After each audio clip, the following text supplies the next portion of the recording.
चलो विद्यार्थी मित्रों स्वाध्याय 12.1 दाखला नंबर 7 આપણે જોયો। હવે જોશું આપણે દાખલા નંબર 8। તો મિત્રો દાખલા નંબર 8 ની રકમ વાંચીએ તો નળાકાર પદાર્થની ઊંચાઈ 2.4 સેન્ટીમીટર, વ્યાસ 1.4 સેન્ટીમીટર, તેમાંથી તેટલી જ ઊંચાઈ અને વ્યાસવાળો શંકુ કાપી લેવામાં આવે તો વધેલા પદાર્થનું કુલ પૃષ્ઠફળ નજીકના સેન્ટીમીટર સ્ક્વેરમાં શોધો। एक नळाकार बनावવાનો છે। જોજો આવો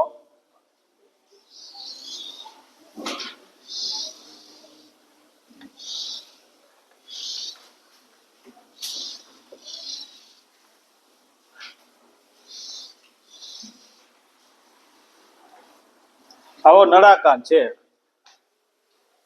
નળાકાર પદાર્થની ઊંચાઈ 2.4 સેન્ટીમીટર અને વ્યાસ 1.4 સેન્ટીમીટર, તેમાંથી તેટલી જ ઊંચાઈ અને વ્યાસવાળો શંકુ કાપી લેવામાં આવે। આમાંથી શંકુ કાપવો છે, એટલે જો આ શંકુ બનાવવું કોપી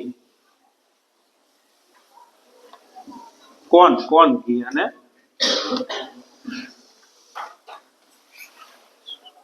કેવો દાખલો છે જોજો।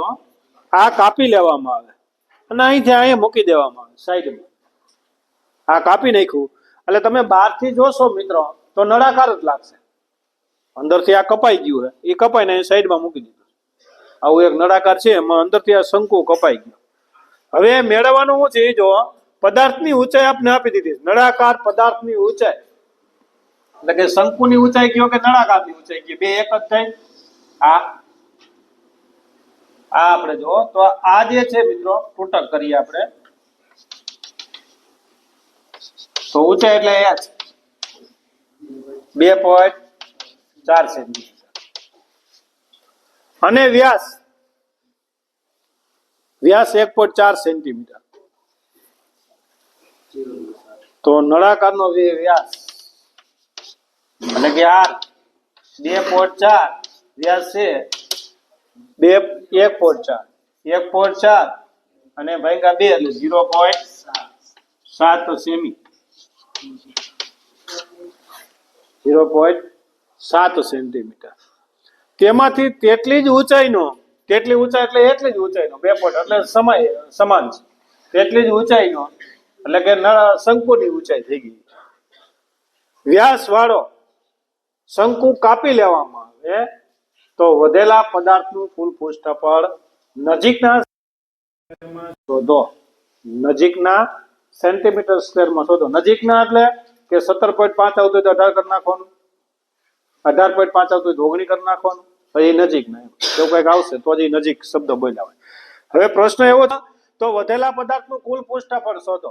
તો કુલ પૃષ્ઠફળ બરાબર શું આવશે તો કે નળાકારની વક્ર સપાટીનું ક્ષેત્રફળ આવશે, શંકુની વક્ર સપાટીનું ક્ષેત્રફળ આવશે અને બીજું શું આવશે?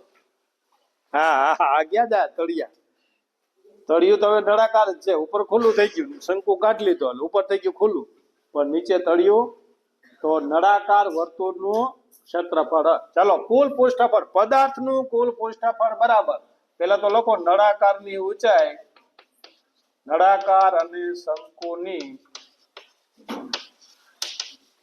ઊંચાઈ એટલે કે h બરાબર 2.4 સેન્ટીમીટર।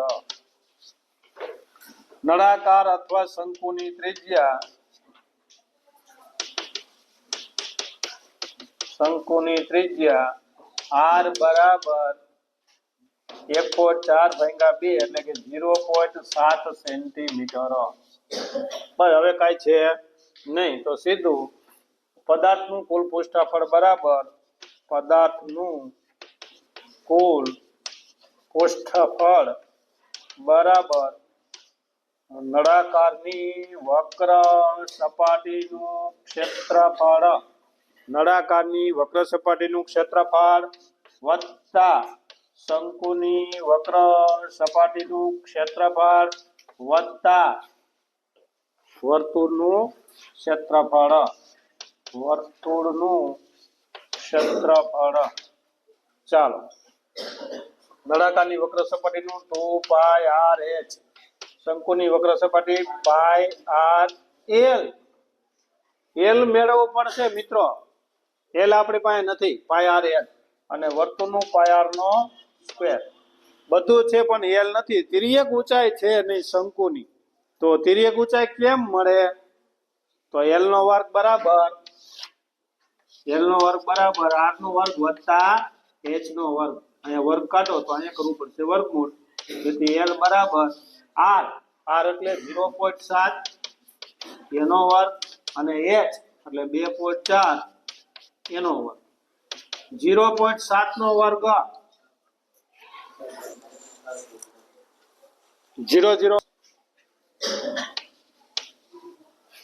0.49 અને 5.76. ફરી એકવાર જોઈ લેજો. 0 0 હતી 49 ને 0 9 4 ને 2 પોઈન્ટ એટલે 0.49 રેડી અને 5.76 ઈ પાકા. તો 0.49 5.76 એટલે 9 ને 6 15 ના 5 વધી પડી 1 8 ને 5 12 વધી પડી 1 અને 6.25 કોનો વર્ગ છે? એટલે કે 625 કોનો વર્ગ છે? 25 નો અને 1 પોઈન્ટ એટલે કે 2.5. તો તિર્યક ઊંચાઈ મિત્રો આપને મળી 2.5 સેમી. તિર્યક ઊંચાઈ 2.5 સેન્ટીમીટર એ આપણે આમાં મૂકવાની છે. ચાલો કોમન શું નીકળે? પાઈ નીકળશે અને આર નીકળશે. અહીંયા વળશે 2 એચ, અહીંયા એલ અને અહીંયા આર નો વર્ગ નહીં ખાલી આર બધાયમાં સેમ હોય. ત્રિજ્યા હે ને બધાયમાં સરખી જ 22/7. ચાલો આર 0.7 એટલે કે 7/10.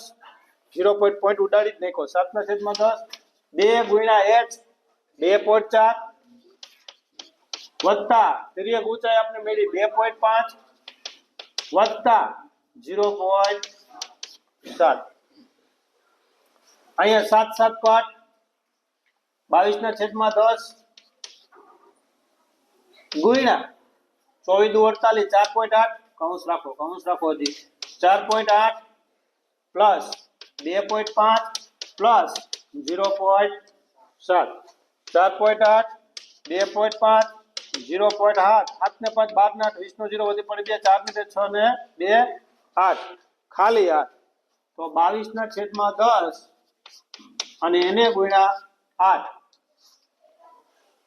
4 ને 2 6 7 ને 1 8. ચલો હવે 22 8 176. 22 8 176 8 દુ 16 વધી પડી 1 8 દુ 16 ને 17. તો 22 8 176/10. તો મિત્રો આપને મળશે પદાર્થનું કુલ પૃષ્ઠફળ બરાબર 17.6 સેમી વર્ગ. તો નજીકમાં લેવું હોય તો પૃષ્ઠફળ બરાબર 18 સેમી વર્ગ. 18 સેમી વર્ગ. આપણો જવાબ થશે મિત્રો 18 સેન્ટીમીટર સ્ક્વેર.